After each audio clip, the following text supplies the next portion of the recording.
Sahabat Finansial, kali ini juga sudah terhubung dengan kami melalui jaringan Zoom dengan Bapak Octavianus Audi, Vice President Marketing dari Strategi and Planning PT Kiwom Sekuritas Indonesia. Selamat pagi Pak Okta. Ya, selamat pagi, Bu.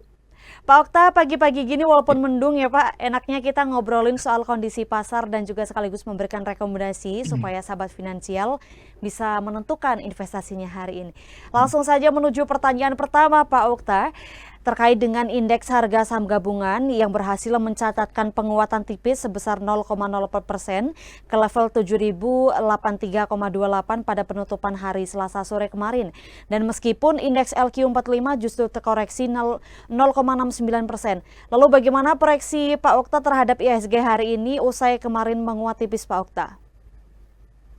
Iya, jadi sebenarnya kalau kita lihat ini inline ya dengan penguatan nilai rupiah kita dalam beberapa hari terakhir, khususnya sejak awal Januari 2025 ini, dan memang kelihatannya memang tendensinya pasar ini akan lebih dinamis gitu ya, dan bahkan kita akan kecenderungan following dengan sentimen-sentimen khususnya dengan arah kebijakan, khususnya nanti kita lihat ada dua sentimen besar gitu ya. Pertama dari Amerika Serikat dengan pasca inaugurasi dari Presiden Donald Trump dengan langkah kebijakan 100 hari pertamanya, lalu juga terkait dengan FOMC yang memang diperkirakan akan mempengaruhi pergerakan pasar.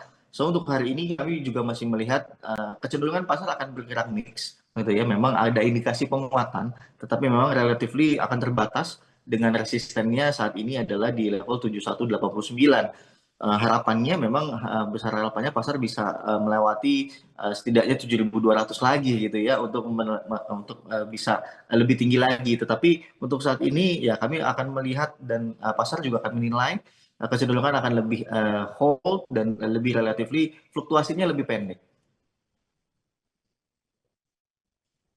Baik, Pak Okta tadi menjelaskan ada beberapa sentimen yang akan menyebabkan IHSG pada hari ini akan mix gitu ya Pak, dan harapannya IHSG atau pasar juga bisa lewat di level 7.200 supaya ada peningkatan yang lebih signifikan. Oke, Pak Okta, kita lanjut ke pertanyaan berikutnya Pak. Hari ini kan terdapat 3 emiten yang akan mencatatkan perdana sahamnya di BEI ya Pak. Ada YOII, KSIX, dan Ratu. Kita bahas satu persatu ya Pak. Yang Ya, pertama ya. ada YOII yang resmi mematok harga perdana sebesar Rp100 per lembar saham dan melepas lebih dari 412 juta lembar saham ke publik. Dengan porsi 12,03% dari total modal disetor, bagaimana Pak Okta melihat prospek saham YOII yang akan mencatatkan perdana sahamnya sesaat lagi di Bursa Efek Indonesia, Pak Okta? Iya, jadi sebenarnya kalau kita lihat hari ini ya memang harinya IPO gitu ya, kayak lumayan banyak di hari ini. Dan kalau kita lihat secara industrinya, kalau kita bicara bisnis asuransi, ya memang kami masih melihat adanya kemungkinan stabilitas yang lebih baik dibandingkan dengan periode sebelumnya. Tetapi memang dinamika terkait dengan arah kebijakan dan bagaimana nanti mitigasi terkait dengan permintaan demand dari asuransi itu sendiri juga akan mempengaruhi. Tetapi kalau kita bicaranya secara valuasi gitu ya untuk YOI ini kalau kita lihat secara PI dan juga PBV memang tergolong premium gitu ya. Kalau kita bicara PBV-nya di 2 kali dibandingkan dengan industri dan sektornya yang masing-masing di bawah 1 dan di atas 1,6 kali. So valuasi YOI untuk PBV-nya ini memang sudah tergolong premium. Tetapi kalau kita lihat dengan book building yang sudah berjalan, lalu juga dengan kita lihat datanya adalah oversubscribe 3,27 kali ini memang masih menandakan adanya optimisme. Tetapi memang kalau kita bandingkan dengan emiten MPO yang lainnya, ini termasuk yang cenderung lebih rendah terkait dengan oversubscribe. Jadi, tapi artinya gini, pasar juga masih menyerap gitu ya terkait dengan kebutuhan penggalangan dana para emiten di IPO. Walaupun kalau kita bicara tahun 2024 secara year to date dari awal tahun 2024 sampai sampai dengan di 30 Desember itu memang ISG kita kecenderungan turun, tetapi ternyata antusias dan juga permintaan ini juga masih cukup tinggi gitu. Jadi mungkin yang perlu diperhatikan untuk YOI adalah ya secara valuasi memang sudah cukup premium, mungkin bisa dimanfaatkan untuk peluang dalam jangka pendek terlebih dahulu. Begitu, Bu. Baik, Oke, menarik Pak Okta. Nah, ini sobat finansial yang lagi memantau YOII, menurut Pak Okta, valuasinya memang harus untuk jangka pendek dulu ya Pak. Ya memang walaupun industri asuransi kemungkinan stabilitasnya akan lebih baik dan kita tunggu dinamika arah kebijakan serta demand yang akan mempengaruhi terhadap emiten YOII tersebut. Oke, aku Ya. berlanjut ke emiten selanjutnya Pak yang akan IPO juga yaitu KSIX atau PT Kentanik Supra International Tbk.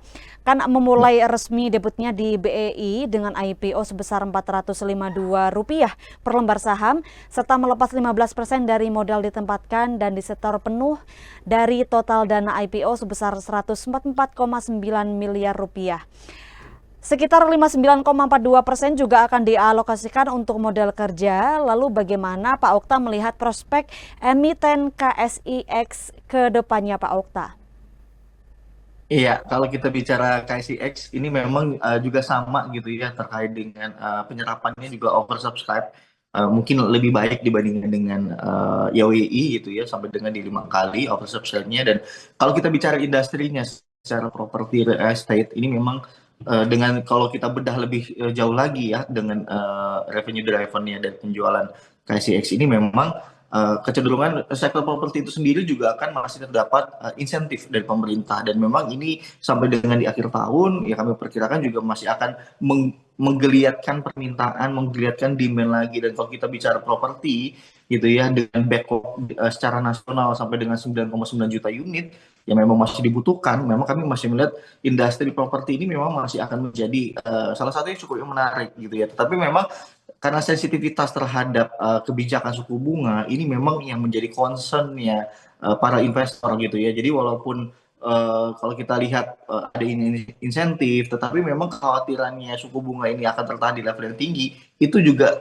terkorelasi positif dengan saham properti itu sendiri. Jadi semakin panjang suku bunga itu ditahan, kemungkinan daya belinya juga semakin berkurang. Tetapi memang kami melihat adanya bantuan, adanya dukungan dari pemerintah ini ya diharapkan juga akan berimpact juga salah satunya adalah kayak ke KSIX gitu. Jadi memang walaupun kalau kita bicara secara valuasi ya kita bandingkan PE dan PBV-nya untuk dengan sektornya, ini memang KSIX masih mencatatkan yang lebih murah dibandingkan dengan sektornya. So ini masih boleh diperhatikan lagi, tetapi ini boleh sobat investor juga boleh mulai diperhatikan. Tapi baik lagi ya kita harus cermati dinamika ke depannya, khususnya karena memang sangat sensitif terhadap perubahan terkait dengan kebijakan arah suku bunga.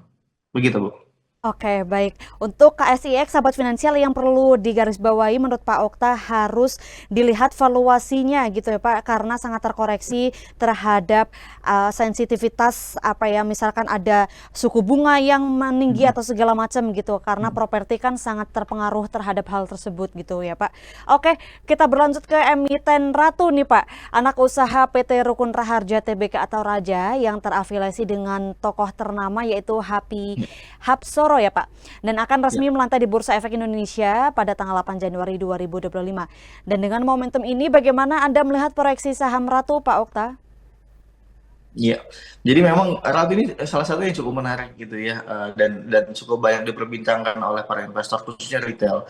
Dan kalau kita lihat secara sektornya dan industrinya, memang ini masih menjadi hal yang cukup menarik khususnya di oil dan gas. Dan kalau kita breakdown lagi sebenarnya untuk Ratu sendiri uh, kita lihat ya oversupply-nya sampai dengan 300 kali gitu ya. Jadi artinya demand dan penyerapannya pun ini sangat besar dan euforia para investor juga cukup baik terhadap emiten ini. Cuma memang sekali lagi kalau kita bicaranya adalah secara valuasi dan ini kita ngomonginnya untuk relative valuation itu adalah di PI dan PBV termasuk premium juga untuk Ratu gitu ya. Tetapi memang untuk saat ini bisa dimanfaatkan teman-teman atau sobat investor ini. Kalau kita lihat PI analyze-nya itu di 13 kali, kita bandingkan dengan peers-nya yaitu dengan Medco lalu juga dengan Energi. Ini rata-rata di 4,9, di 5,5 dan sedangkan untuk Ratu sendiri sudah double digit gitu. Jadi memang mungkin untuk saat ini bisa dimanfaatkan momentumnya karena memang ini salah satu yang cukup growth gitu ya karena peluangnya juga masih cukup besar. Kalau kita lihat blok-blok yang paling besar driver revenue-nya itu adalah salah satunya dari blok Cepu dan juga dari Jabung dan memang ini secara kontraknya masih sangat panjang. gitu ya. Jadi kami juga masih melihat untuk jangka yang lebih panjang dengan mungkin nanti ada strategi untuk akuisisi blok-blok lainnya juga akan menjadi hal yang cukup menarik walaupun secara valuasi tergolong premium gitu ya. Jadi memang para investor juga mesti memperhitungkan bagaimana strategi dan juga bagaimana bisnis keberlangsungan ke depannya. Dan kalau kita bicara minyak dan gas dan ini memang kebutuhan dalam negeri kita juga cukup besar gitu ya. Jadi artinya ini masih menjadi hal yang cukup positif untuk Ratu itu sendiri. Gitu, Bu. Oke, baik Pak Okta. Tadi Pak Okta menjelaskan bahwasannya Ratu bahkan dapat oversubscribe sebanyak 300 kali. Ya, Yang ya, artinya euforia para investor juga sangat menarik ya Pak, tertarik dengan ya, saham Ratu gitu. Oke. Pak ya, Okta, aku berlanjut ke pertanyaan langsung dari YouTube nih Pak. Ada ya, pertanyaan ya, dari Inong yang menanyakan terkait dengan IHSG yang masih di posisi galau semenjak perdagangan awal tahun 2 ya, Januari. Bahkan IHSG secara teknikal mengkhawatirkan Pak. Kemungkinan ya. IHSG crash mendalam, lalu atas sentimen ini seberapa besar hal ini akan terjadi, jika sebaliknya yang terjadi seperti apa Pak Okta, boleh dijelaskan? Iya, jadi memang ini sudah terefleksikan di pasar ya. Kalau kita belajar technical analysis, price discount everything, dan memang ini investor itu membuat pasar kita ini kecenderungan lebih fluktuasinya lebih pendek, dan memang akan kecenderungan kita melihat jangka menengah akan lebih ke sideways. Sampai kapan? Ya seperti yang tadi kita sudah bahas di awal gitu ya Bu ya, bahwa ada dua momentum yang setengah ditunggu oleh pasar yang paling krusial dan mungkin akan berdampak terhadap global adalah bagaimana nanti kebijakan dari Presiden Donald Trump setelah adanya inaugurasi atau pelantikan. Dan memang ini yang menjadi kekhawatiran pasar, bukan hanya di Indonesia saja, khususnya di Asia, khususnya dengan China gitu ya. Karena bahkan sebelum dilantik pun ada sudah terkait dengan kenaikan tarif dari China ini sudah mulai digaungkan kembali, lalu juga bahkan kena ada tarif baru impor dari Kanada, Meksiko, dan ini memang yang menjadi kekhawatiran pasar. Jadi pasar ini memang kecenderungan ya merealize-nya adalah ya kita akan lebih safe dulu positioning-nya gitu ya, dengan khususnya di awal tahun, dan ini mereka juga sedang bagaimana alokasi yang terbaik seperti apa gitu ya, karena memang cukup dinamis. Dan yang paling menarik juga adalah tadi malam pasca rilis data tenaga kerja Amerika Serikat, kalau kita lihat data dari CME Fed Watch Tool, di mana di sini ternyata semakin besar potensinya pemangkasan suku bunga hanya terjadi satu kali. Dan ini adalah hal yang cukup negatif gitu ya, karena di bawah ekspektasi pasar. Karena pasar menginginkannya adalah kita bisa elaborasi lebih cepat terkait dengan relaksasi kebijakan suku bunga. Karena balik lagi tadi ya, semakin panjang suku bunga ini tertahan di level yang tinggi, semakin bisa menekan daya beli itu sendiri. Jadi memang termasuk di Indonesia, termasuk Bank Indonesia. Karena Bank Indonesia kita juga akan mirroring kebijakan dengan Fed gitu ya. Karena kalau kita lebih agresif, kekhawatirannya adalah rupiah kita nanti yang akan bergejolak gitu. Jadi memang cukup cukup dinamis, dan kelihatannya memang ini menjadi hal yang direspon oleh pasar, sehingga ya ISG kita stagnansinya sekarang kena 7.200 mentok ke bawah, kena supportnya saat ini di 7.000, rebound lagi. Jadi pendek, cukup pendek gitu Bu. Oke, baik. Semoga bisa menjawab untuk pertanyaan dari Inong di live YouTube ya Pak. Tadi Pak Okta Ya, menjelaskan ada beberapa sentimen nih, kenapa IHSG ya, seperti itu gitu. Karena kebijakan yang sangat signifikan adalah kebijakan Donald Trump nanti setelah inaugurasi ya Pak. Bukan hanya ya, di Indonesia, bahkan di China gitu, segala macam pasti ya, akan sangat berpengaruh. Baik, ini ada satu pertanyaan lagi Pak Okta, izin. Ada ya, pertanyaan dari Mas Eko di live YouTube juga Pak, ya, menanyakan bahwasannya sektor perbankan terutama bank yang big cap terus mengalami penurunan, dan hal ya. ini tentu menjadi faktor penekan IHSG, dan kapan saatnya Pak akan serok kembali terutama untuk saham-saham bank BBCA, BBNI, BBRI serta BMRI. Silakan Pak Okta. Iya, jadi sebenarnya kalau kita bicara keuangan, sektor keuangan yang memang lebih memegang 10% lebih kapitalisasi pasar di ISG, so pergerakan dia akan significantly berdampak terhadap pergerakan di ISG gitu ya. Dan kalau kita lihat raportnya emiten perbankan hingga 11 bulan tahun 2024, karena belum rilis ya teman-teman investor di tahun 2024 yang full year, yang kalau kita sudah lihat rilis datanya per bulan November, memang ini sudah mulai ada tekanan gitu ya. Kalau kita bicara yang paling tertekan adalah BBRI. Kalau kita lihat dari cost of credit yang memang kalau kita bicara cost of credit yang menjadi indikatornya adalah BRI yang paling tertekan gitu ya, karena terjadi peningkatan cost of credit di BBRI, sehingga ini bahkan lebih dari guidance-nya. Kalau guidance-nya kita lihat 3%, ini sudah lebih dari 3%. So ini memang direspon cukup negatif oleh pasar. Kekhawatirannya baik lagi, kenapa bisa seperti itu? Ya ujungnya adalah karena suku bunga tadi, gitu ya. Karena karena 7 days reverse repo rate itu memang kita masih terus tertahan di level yang cukup tinggi, sehingga ini menekan, gitu ya. Jadi ini juga akan berdampak, dan kalau kita lihat pertumbuhan kredit memang yang masih cukup solid dan cukup kuat. Ini ada 2 emiten yang boleh diperhatikan, itu ada BCA dan juga ada Mandiri. Jadi mungkin untuk perbankan untuk saat ini ya, currently memang kami masih melihat indikasi yang cukup menarik adalah dari 2 emiten tadi. Sedangkan untuk yang lainnya rata-rata sudah hanya pertumbuhannya single digit, dan ini juga kami khawatirkan nanti raport full year-nya ini juga akan kecenderungan lebih tertekan. So kalau perbankan, kita ngomongnya perbankan adalah sobat investor, perhatikan aja kinerjanya karena itu akan inline dengan harga sahamnya. Kurang lebih seperti itu, Bu. Semoga menjawab. Oke, baik. Semoga menjawab juga ya Pak Ya, Eko dari pertanyaannya yang tadi sudah dijelaskan oleh Pak Okta. Artinya memang ada 2 emiten yang walaupun untuk saham-saham perbankan lagi menurun, ada 2 emiten yang perlu diperhatikan yaitu Bank BCA dan Mandiri yang masih solid gitu ya Pak. Walaupun ada ya, 1 emiten yang sangat tertekan yaitu BBRI. Oke, pertanyaan terakhir Pak Okta, rekomendasi saham ya. hari ini dari Kewom Sekuritas Indonesia kira-kira merekomendasikan apa saja Pak Okta? Ya, ya. Jadi memang kami melihat ada beberapa sektor, tetapi memang yang cukup menarik untuk hari ini adalah dari sektor properti ya.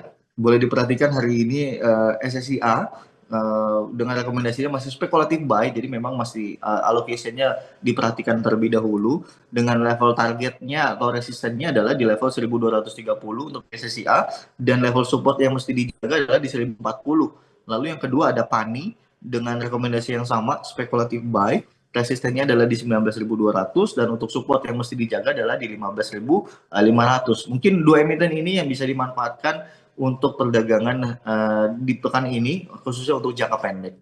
Begitu, Bu.